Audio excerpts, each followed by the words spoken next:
Bonjour à tous, mon nom est Clément Gignac, économiste en chef pour IA Groupe Financier et bienvenue à notre cinquième édition de notre rendez-vous, de nos rendez-vous d'automne IAGP. Comme vous pouvez constater, je suis revenu dans le gazebo. C'est l'été indien ici, là, au lac.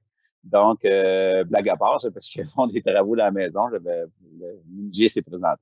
Donc, très content. On a beaucoup de choses à se parler.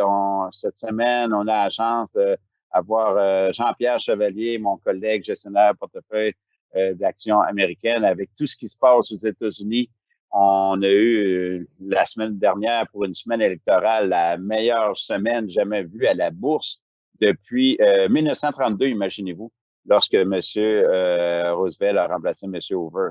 Donc, oui, 7 de hausse, ça s'est déjà vu là, en dehors mais pour une semaine électorale, ça, c'était jamais vu, cette poussée-là. Donc, très intéressant. En plus, il y a le vaccin plutôt cette semaine qui est annoncé. On a beaucoup de quoi et le timing est très bon pour avoir Jean-Pierre. Jean-Pierre, vous le connaissez, laissez-moi vous l'introduire.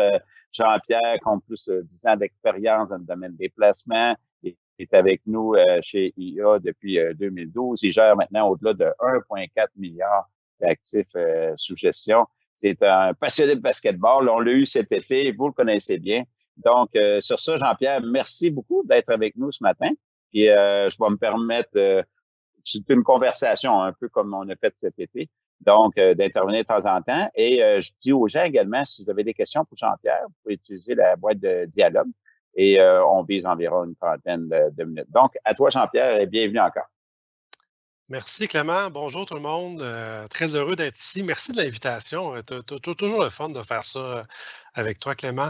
Comme tu disais, écoute, quel mois, on est le 11 novembre, et quel mois déjà sur les marchés boursiers.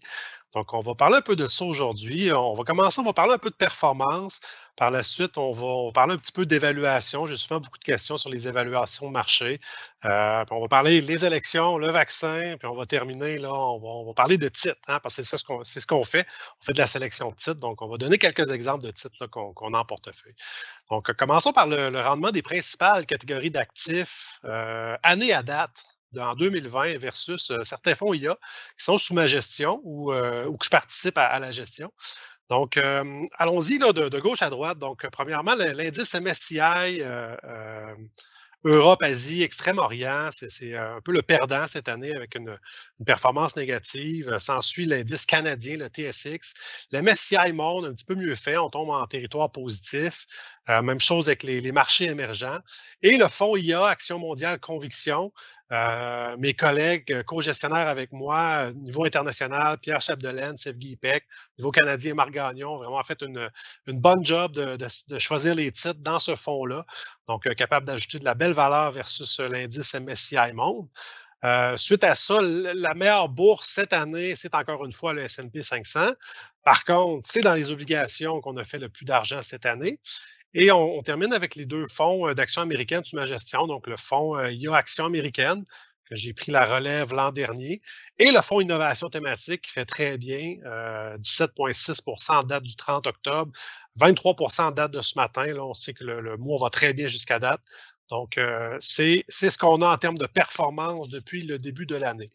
Très impressionnant. Bravo, hein, très impressionnant. Excuse, je te coupe déjà, là, mais c'est très impressionnant quand je regarde ça. Puis, tu sais, tu es un gars un peu trop modeste pour en parler, mais moi, je peux bien le dire. Là, ça te met confortablement dans le premier quartile. Non seulement tu l'étais déjà sur 3 ans, mais année à date, tu te rapproches même du premier décile. Donc, chapeau, bravo, je suis très impressionné.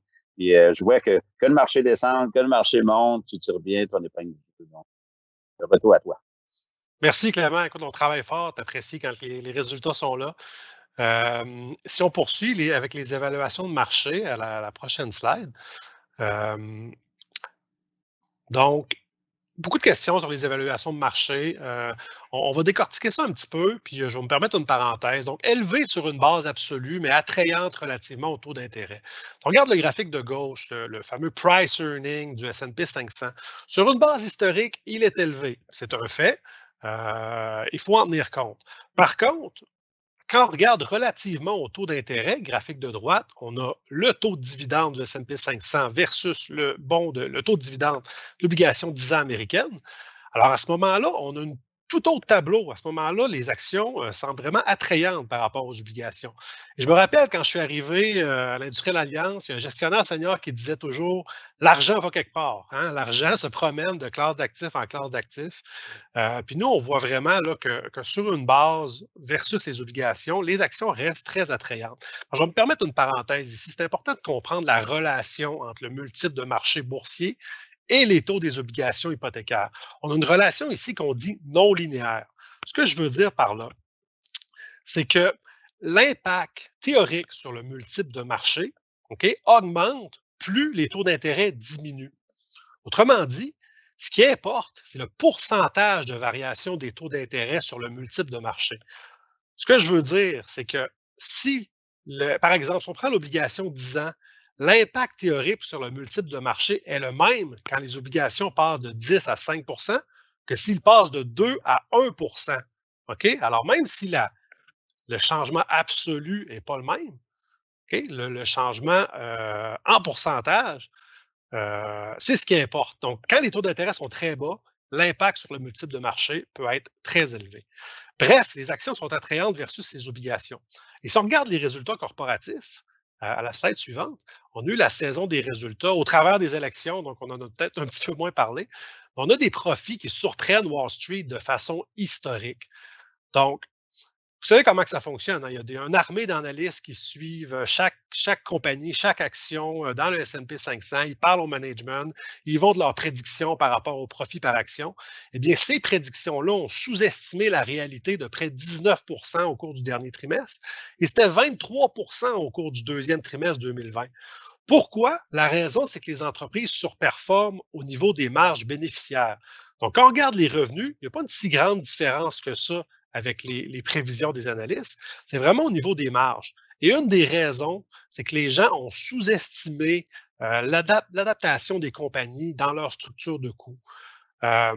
Autrement dit, une des raisons, c'est les fameux voyages d'affaires. Hein. Ce qu'on fait là, écoutez, moi j'ai hâte de retourner sur la route, bien franchement, mais je doute fortement que les compagnies vont remettre les mêmes budgets au niveau des déplacements, dans les voyages d'avion, les soupers au restaurant. Je pense que ces budgets-là ont été diminués de façon permanente et que les gains au niveau des marges des compagnies vont continuer d'être là dans le futur.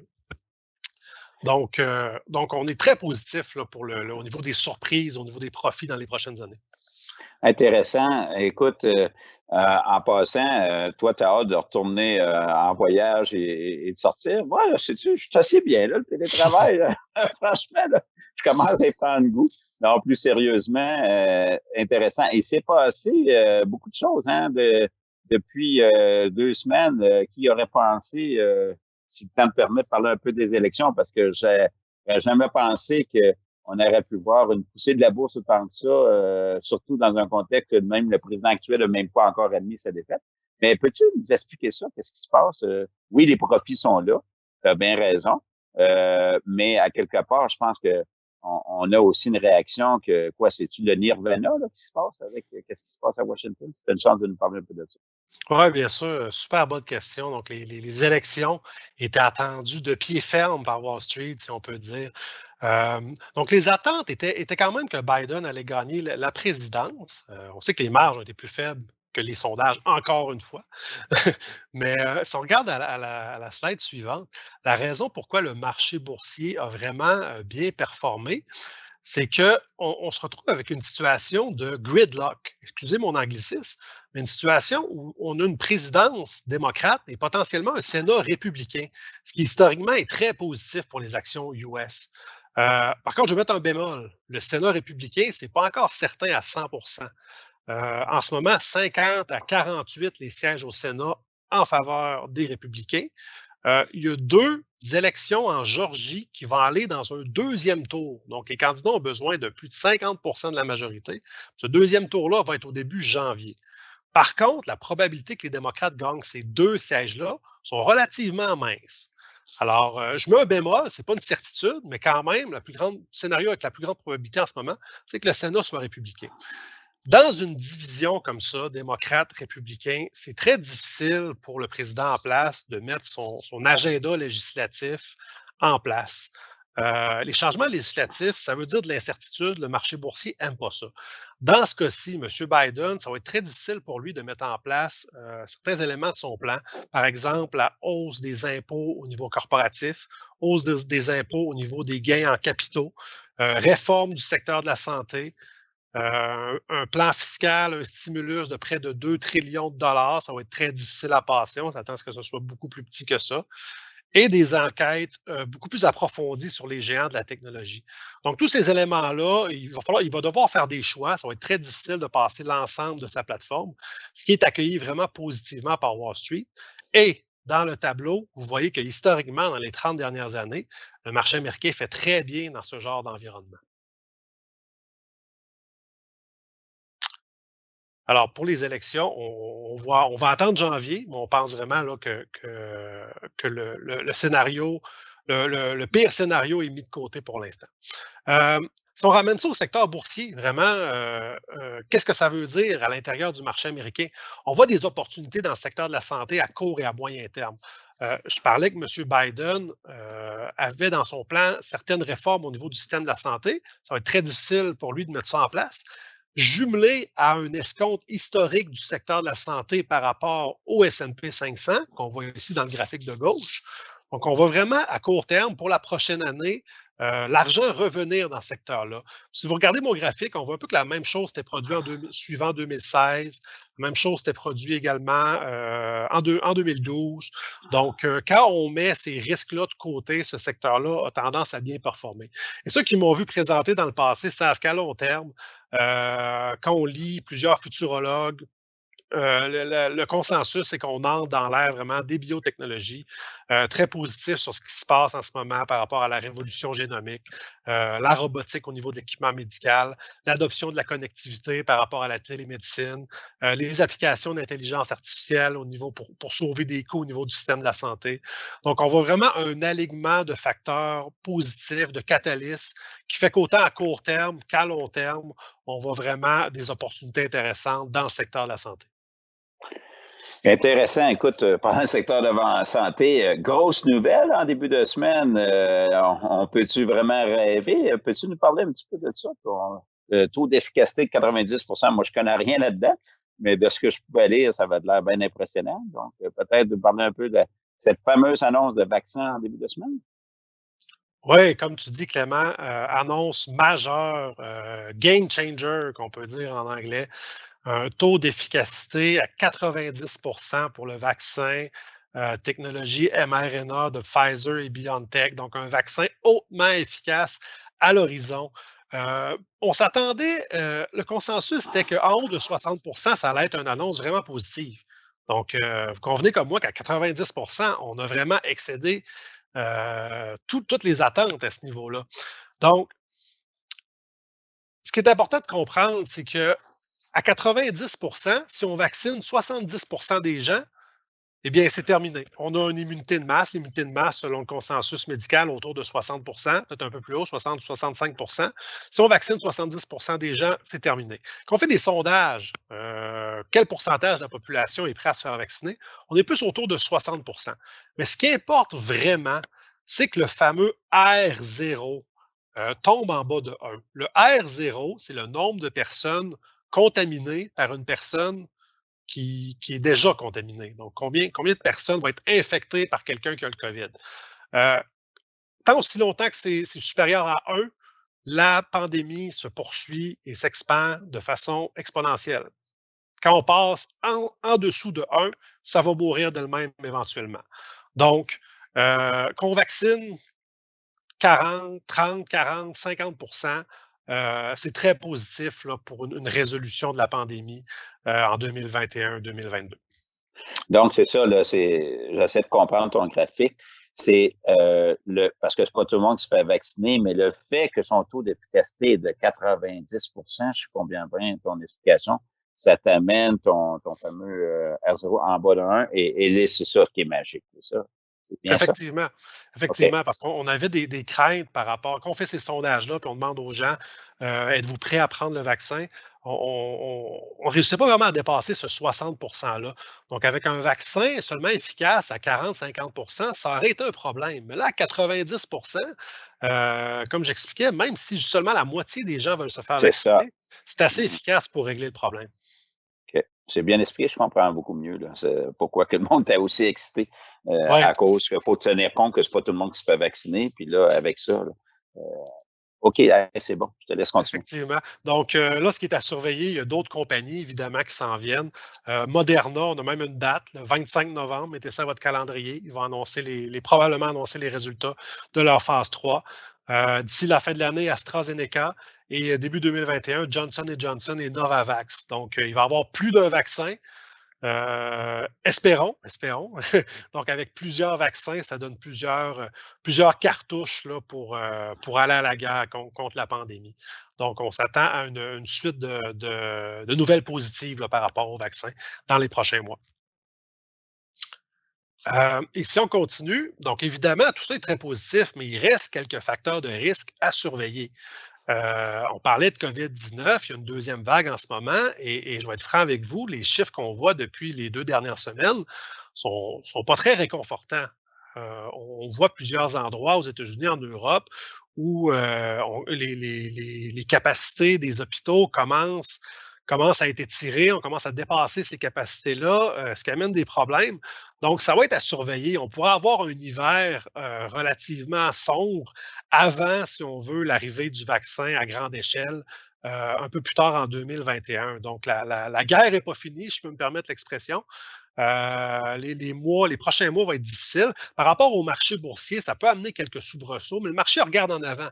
Donc, s'il fallait que ça amène des soubresauts dans les prochains mois, mais pour moi, ce serait des opportunités intéressantes. Deuxième élément, la transition politique aux États-Unis. Écoutez, jusqu'à présent, relativement, ça va assez bien. Je vais mettre relativement. Peu de débordements, tension sociale semble être bien contenue. Donc, on va voir ce qui se passe à ce niveau-là. Mais jusqu'à présent, relativement, là, je pense que ça se passe bien. Dernier élément, retour en force de l'inflation. Donc, c'est sûr que le COVID, ça a accéléré la croissance des intangibles et les pressions des inflationnistes que ça l'amène dans l'économie. Par contre, évidemment, si on a un retour de la demande majeur, un boom de consommation suivant l'arrivée du vaccin et des chaînes d'approvisionnement qui sont impactées, il pourrait y avoir de l'inflation de ce côté-là. Donc, moi, je pense que ça va être à voir. Mais pour moi, il y a trop de facteurs qui viennent mettre un plafond, si on veut, à l'inflation pour vraiment avoir un retour significatif qui viendrait mettre en danger les avances du marché boursier. Mais là, on parle plus d'un débat peut-être deuxième moitié de 2021. Donc, on va garder ça à l'esprit pour l'instant. Le temps passe vite, Jean-Pierre, mais c'est très intéressant.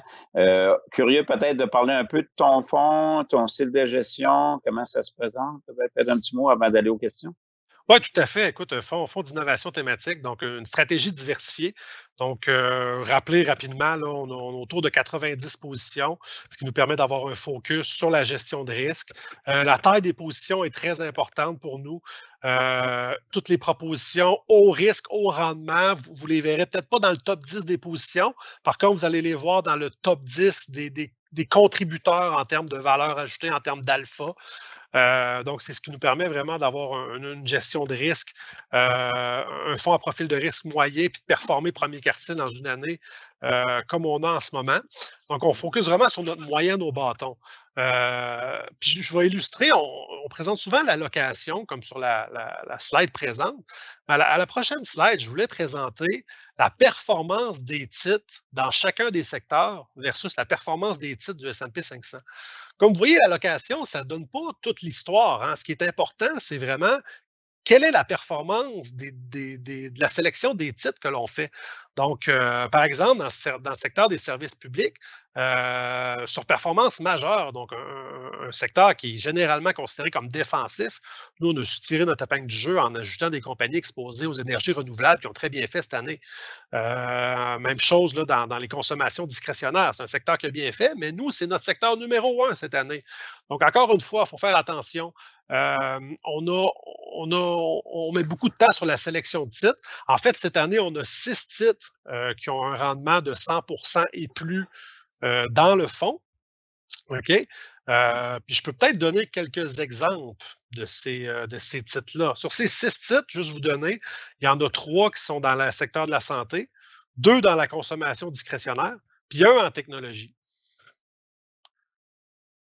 Donc, pour ces grands gagnants-là de 2020, 3 compagnies bien connues et un peu méconnues. Commençons par NVIDIA, qui est la compagnie d'intelligence artificielle ultime. Donc, sans NVIDIA, il n'y en a pas d'intelligence artificielle. C'est aussi simple que ça. Ils ont un avantage compétitif majeur, un PDG vraiment visionnaire par rapport à l'adoption de l'intelligence artificielle. Et je peux dire, en ce moment, ça reste un peu flou dans l'esprit de tout le monde, l'intelligence artificielle. Mais je dirais que c'est un peu comme l'Internet avant l'arrivée des moteurs de recherche. Hein, c'était vraiment les gens avec des habiletés techniques très poussées qui étaient capables d'aller sur Internet. Quand est arrivé les moteurs de recherche, ça a vraiment démocratisé l'utilisation d'Internet.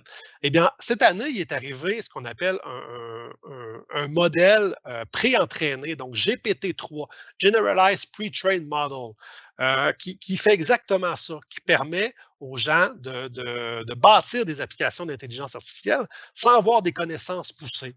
Ce que ça veut dire, c'est que comme le téléphone intelligent nous a donné toute la connaissance et la bêtise du monde dans nos poches de jeans, eh bien, l'arrivée de GPT-3, ça nous donne la capacité de discuter avec 10 000 PhD, 10 000 doctorants à tout moment. OK? Donc, c'est un peu, pour moi, c'est une nouvelle qui était vraiment majeure cette année, qui a passé sous le radar. Donc, il faut s'attendre à ce que ça prenne de plus en plus de place là, dans les années à venir. Deuxième compagnie, NVIDIA, on a pris des profits. OK? Très bonne performance du titre. On a pris des profits. On a réduit notre position. On est toujours positif pour la suite des choses. On attend un meilleur point d'entrée là, pour retourner à notre poids qu'on avait dans le passé. Tesla, écoutez, pendant de nombreuses années, j'ai eu des discussions enflammées sur ce titre. Je n'étais pas capable de justifier l'évaluation de la compagnie, étant donné qu'il y avait trop d'incertitudes sur le modèle d'affaires à moyen et à long terme. Eh bien, Tesla, ce qui m'a vraiment fait changer d'idée, c'est à quel point l'exécution au niveau de leur usine en Chine a été rapide et sans problème, et que la marge sur les voitures fabriquées en Chine est supérieure à celle aux États-Unis. De plus, au courant de l'année, M. Musk a donné de la précision sur les ambitions du modèle d'affaires à long terme. Donc, lui, il ne s'est pas caché. Il s'est dit, ultimement, Tesla, on veut vendre nos voitures à coût. OK? Et vendre des abonnements de façon annuelle. Des abonnements pour recevoir les mises à jour de la voiture, des abonnements pour avoir les modules de conduite autonome. OK? Donc, vous voyez, à partir de ce moment-là, le marché a vraiment réalisé que, OK, non seulement il y a de l'innovation au niveau de la voiture électrique, mais il y a de l'innovation au niveau du modèle d'affaires. Donc, ça a vraiment propulsé le titre. Nous, on a vendu notre position après un gain majeur de 213 %. On continue de suivre l'histoire. On attend un point d'entrée. On pense qu'en ce moment, le titre a peut-être trop bien, trop rapidement. Donc, on va attendre là, pour si éventuellement il y a une occasion de revenir dans le titre. Dernière compagnie, un peu moins connue, dans le mid-cap au niveau du secteur de la santé, le thème dans la médecine personnalisée, iRhythm Technology. iRhythm dans l'industrie de l'électrocardiographie. Donc, quand des gens ont des problèmes au niveau du cœur, des problèmes d'arythmie, ils vont aller voir leur médecin, il va lui donner une patch carrément pour être capable de surveiller les rythmes cardiaques sur plusieurs semaines pour être capable de mieux déterminer la nature du problème. Donc, iRhythm, elle vend cette pièce d'équipement-là. Cette pièce d'équipement-là d'iRhythm est la seule avec une capacité de communication bidirectionnelle. Ce que ça veut dire, c'est que le docteur reçoit l'information en temps réel du patient. Donc, dans un monde post-COVID, c'est un avantage compétitif considérable. Donc, Arbedum a pris des parts de marché vraiment de façon significative cette année. De plus, ils ont des études cliniques en place pour, euh, pour déterminer si cette pièce d'équipement-là pourrait pas être capable de prévoir des infarctus, prévoir des problèmes de cœur. Donc, ils ont présentement des études cliniques pour ce qu'on appelle les patients asymptomatiques. Donc, des gens qui n'ont pas nécessairement de problème d'arythmie, mais qui, selon leur profil de santé, sont à risque. OK? Donc, ils veulent travailler avec les compagnies d'assurance pour offrir gratuitement cette pièce d'équipement-là pour faire économiser des sous au système de santé en prévenant des problèmes de cœur, en prévenant des pontages, des chirurgies. Donc, vraiment une compagnie qui a une solution innovante qui peut régler beaucoup de problèmes dans le système de la santé. De plus, ils travaillent présentement avec Verily, qui est une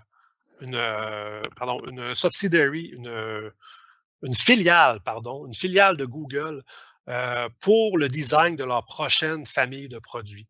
Donc, on pense que cette compagnie-là a beaucoup de potentiel à long terme pour régler des problèmes, comme je disais, là, au niveau du système de la santé. Donc, une position qu'on détient toujours dans les portefeuilles, qu'on n'a pas encore vendu une seule action. Intéressant, le temps passe vite. Écoute, peut-être qu'on va aller un peu en supplémentaire. D'habitude, on cible 30 minutes, mais écoute, je reçois tellement de questions là qu'on va peut-être extensionner un peu. OK, peut-être des réponses pas trop longues non plus. Comment êtes-vous investi en énergie renouvelable? Est-ce que tu as des titres, je sais pas, solaire, éolien, as-tu un exposure au niveau de l'énergie renouvelable dans ton fonds? Oui, tout à fait. L'énergie renouvelable, fait partie des 4 grands thèmes présents dans le fond. Donc, les 4 grands thèmes étant la connectivité, la génomique, la robotisation, les énergies intelligentes, énergies renouvelables. Au niveau des énergies renouvelables, étonnamment, il y a peu de façons de jouer ça dans le marché public. Donc, l'univers de titres est très, très, très restreint. Ce qui fait qu'il se crée un effet de rareté en ce moment avec ces titres-là. Nous, en ce moment, on est autour de 6 du fonds investi dans les énergies renouvelables. La plus grosse position, NextEra Energy, qui est le plus gros utilities, la plus grosse compagnie du secteur des services publics aux États-Unis, plus grand producteur d'énergie renouvelable, d'énergie éolienne. Alors, on a de plus une position dans une autre compagnie qui s'appelle SunNova Energy. SunNova, qui est un distributeur qui fait l'installation de panneaux solaires sur le toit des maisons. Donc, on sait également que de plus en plus de gens, on a commencé au feu en Californie, de plus en plus de gens ont ce besoin-là d'être indépendants de la grille électrique, d'être capables de générer eux-mêmes leur énergie. De plus, le coût de ces technologies-là ne fait que diminuer. Donc, pour une compagnie comme SunNova, ça a vraiment été une position très bénéfique cette année. C'est ce qui explique pourquoi vous voyez, là, quand j'ai présenté la slide sur la performance du secteur des utilities, pourquoi on a si bien fait versus l'indice. Dans l'indice, il y a beaucoup de compagnies qui ont toujours de la production au charbon, de la production au gaz naturel, pour le long terme, le marché est sceptique que ces modèles d'affaires-là vont être pertinents sur une base là, 5-10 ans. Et c'est pour ça, peut-être, j'attire l'attention parce que quand, je sais pas si Sébastien, c'est lui qui contrôle le slide deck, mais il y a répartition sectorielle, on voyait que c'était zéro énergie, mais en réalité, je pense que c'est classé dans, oui, merci. Je pense que c'est classé dans utilités, hein. Fait que toi, tu en as là, de l'énergie renouvelable, mais il est juste pas classé selon le S&P dans la case énergie. Je pense que c'est des compagnies d'utilité publique. Est-ce que je me trompe? Tout à fait, Jean-Pierre? Clément. Écoute, les classifications de marché parfois sont assez étranges. Donc, OK. quand on parle du secteur de l'énergie, on parle vraiment pétrole, gaz Ouais, naturel, les ça, pipelines. OK? ça. Quand on parle des renouvelables, on va trouver ça un peu éparpillé entre les utilities et les secteurs Ouais. industriels. Ça, je trouvais ça important de le préciser, là, parce que les gens peuvent dire, ah ben, écoute, il n'y a pas d'énergie renouvelable. Non, non, il y en a, mais ils sont pas, selon le classement, c'est comme ça. Écoute, il y en a qui te suivent de près, là. C'est Daniel. Bon, une question peut-être pas facile, pointue. Malgré la forte hausse de lundi, il avait remarqué que ton fonds automatique avait eu plus de difficultés. C'est-tu lié au Nasdaq? C'est-tu relié à la rotation sectorielle incroyable qu'on a vue lundi? Puis, ce serait quoi les attentes que les gens pourraient avoir là, peut-être au cours des 12 prochains mois là, au niveau des marchés américains ou ton fonds, exemple? Ouais, écoutez, c'est un peu la saveur du jour, effectivement. En ce moment, on parle de rotation à l'intérieur du marché. Donc, suite à la nouvelle du vaccin, on a eu un mouvement de marché. Donc, c'est assez particulier, ce qu'on appelle les stocks de momentum ont reculé de 12 écarts types. Donc, un mouvement là, qui est 12 écarts types, autrement dit, ça n'arrive jamais. Puis les stocks de valeur ont augmenté de 15 écarts types. Relativement. Donc, on a vraiment une forte, forte, forte rotation sur le marché, ce qui en a surpris plus d'un. Euh, Y compris moi, hein, parce que ouais, les banques ont monté 15-16 d'une journée. Moi, je n'ai jamais vu ça. Puis Zoom, parce qu'on est dans la Zoom économie, Zoom qui baisse de 16 ça n'empêche pas, c'est une très bonne compagnie puis qu'il peut avoir encore bien du potentiel. Mais hey, c'était vraiment drastique le lundi, c'était fou brec. Là. ça a été très, très, très violent, effectivement. Puis c'est un peu la sixième tentative, si on veut, d'un rallye plus cyclique cette année. Historiquement, à la sortie d'une correction boursière, les compagnies cycliques ont toujours été les leaders. Cette année, ça n'a pas été le cas parce que la nature de la pandémie, puis aussi l'accélération des changements structurels que ça a créé. Donc, à court terme, ça fait du sens, effectivement. À court terme, on ne s'attendait pas à un vaccin 90 efficace. On s'attendait à une efficacité beaucoup moindre que ça. Donc, à court terme, je disais que ça fait du sens. À moyen terme, ça prend un certain momentum inflationniste. Mon opinion, ça prend un certain momentum inflationniste soutenable. C'est étonnant que cela viendrait du secteur privé parce que ce qu'il faut comprendre, c'est que, encore une fois, la COVID, ça a accéléré de façon permanente la croissance des intangibles puis leur pression déflationniste. En ce moment, le meilleur exemple de ça, c'est le travail à distance. OK? Un des impacts, une des deuxièmes dérivées de ça, les gens quittent un peu les villes, s'en vont un peu vers les banlieues, puis on commence à avoir des impacts sur le prix des loyers dans les grandes villes américaines. Cet impact-là, il est pas, il est vraiment expliqué, relativement parlant, il est plus sévère que ce qu'on voit ailleurs, puis il est expliqué par cette demande-là qui chute à cause que les gens ont réalisé qu'ils pouvaient travailler à distance. Euh, donc, le catalyse, c'est que ça viendrait au niveau fiscal. Et je pense que ça prendrait une victoire des démocrates des 2 sièges en Georgie pour vraiment leur donner les clés de la Maison-Blanche, ils l'ont déjà, mais le champ libre pour appliquer leur réforme fiscale, leur plan de 2 trillions de dollars, ce qui serait extrêmement inflationniste, réflationniste, on peut dire en anglais, sur l'économie. Donc, puis on voit encore que c'est une faible probabilité. Puis, à court terme, il ne faut pas oublier la COVID. Hein. Le marché, il faut être capable de focuser souvent sur un facteur. C'était les élections, maintenant c'est le vaccin. Dans quelques semaines, ça ne m'étonnerait pas qu'on bascule vers vraiment la détérioration de la situation de la COVID, même si on sait qu'il y a un vaccin qui s'en vient plus tard. Donc, écoutez, il ne faut jamais sous-estimer la rapidité du marché à pricer in certaines situations. Donc, une fois qu'une compagnie de croisière a augmenté de 50 ça devient ce qu'on appelle un show me story. Donc, est-ce que vraiment les croisières vont revenir de façon aussi, à un niveau aussi élevé qu'avant la COVID? Donc, je ferai attention à partir d'ici. À court terme, il y a peut-être encore quelques opportunités. Par contre, c'était très violent, très rapide. Nous, on en regarde plutôt vraiment ce qu'on appelle un barbell. Donc, continuer avec des compagnies exposé avec des ventes d'eau long terme par rapport aux changements structurels, au développement technologique, des gagnants, des compagnies résilientes. Mais on ajoute de plus en plus dans les derniers mois, on a ajouté des compagnies exposées à un certain retour de l'économie. Puis même suite à lundi, on a ajouté, on n'a pas peur de le dire, on a ajouté une compagnie au niveau de l'aviation, au niveau airliners, Delta Airlines. Donc, c'est une compagnie qui a toujours une position dominante. On sait que c'est un oligopole, hein, les compagnies aériennes, puis qu'il y a quand même beaucoup de leviers sur une éventuelle reprise économique. Donc, on y va un petit peu barbell, comme ça. On pense que c'est ce qui va fonctionner là, dans les 12 prochains mois. Oh, j'étais en mute, excuse-moi. On sait, le temps avance vite, mais on sait qu'on ne peut pas vraiment promettre des rendements. Qui sait, personne n'a des boules de cristal. Mais étant le niveau de valorisation, on peut s'attendre probablement plus high single digit, du 7-9 serait peut-être ton scénario plus probable dans les 12 prochains mois. Que ce qu'on a connu dans les dernières années, ou tu es plus optimiste que moi, mettons, sur le marché américain. Oui, je suis assez pragmatique par rapport, quand on regarde le marché dans son ensemble, quels pourraient être les scénarios de rendement. La vérité, puis je trouve que dans l'industrie, on ne le dit pas assez, c'est qu'on ne le sait pas, hein. Je suis C'est comme ça. vous, moi, je me lève le matin, puis je ne sais pas ce qu'il va y avoir au téléjournal le soir, donc je ne sais pas plus que la bourse va faire dans un an. Par contre, je peux vous parler de quelques scénarios potentiels. Donc, je vous parlais de cette relation-là entre les taux d'intérêt, les multiples de valorisation. Je vous parlais également à quel point les compagnies ont amélioré leur structure de coûts au travers de la pandémie, puis qu'on pense que ça va être soutenable sur une base moyen-long terme. Donc, si on voit en ce moment les estimés, je voyais ce matin Goldman Sachs a augmenté son estimé de profit 2022 sur le S&P 500 à 195. Donc, nous, on pense que cette revision-là de profit va se continuer. On n'a pas peur de mettre 200 comme chiffre de profit sur l'année 2022, avec des taux d'intérêt qui se maintiennent à des niveaux relativement bas, peut-être augmenter un petit peu, mais qui se maintiennent à des niveaux relativement bas.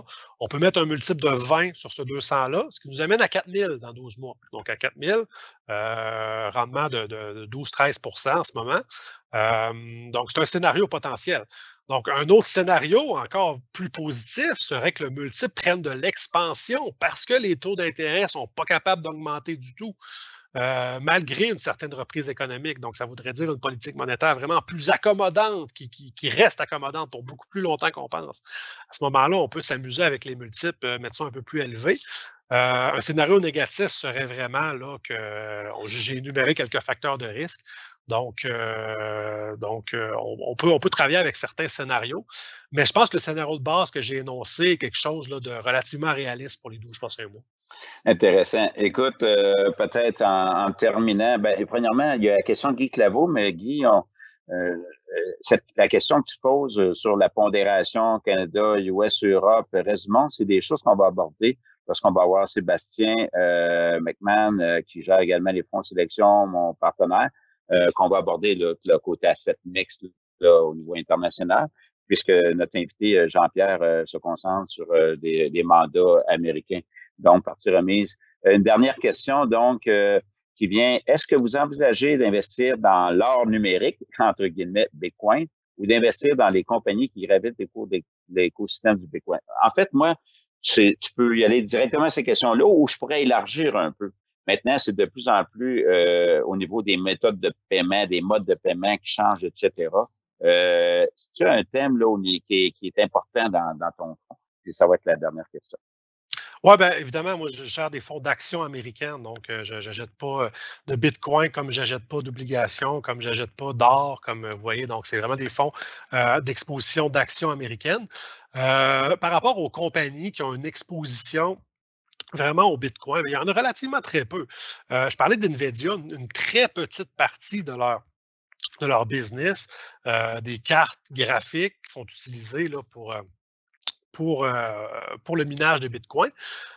Sinon, on parle vraiment de micro-cap sur le marché canadien, de micro-cap. Donc, c'est pas un endroit là, où on a de l'intérêt dans le moment. Par contre, comme tu dis, Clément, au niveau des technologies financières, là, il se passe de quoi de vraiment intéressant.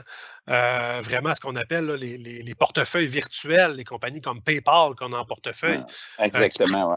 qui prennent des Vas-y. parts de marché sur les grandes banques. Ça, c'est une tendance qui est actuelle et future, qu'on pense qu'il va continuer de s'amplifier.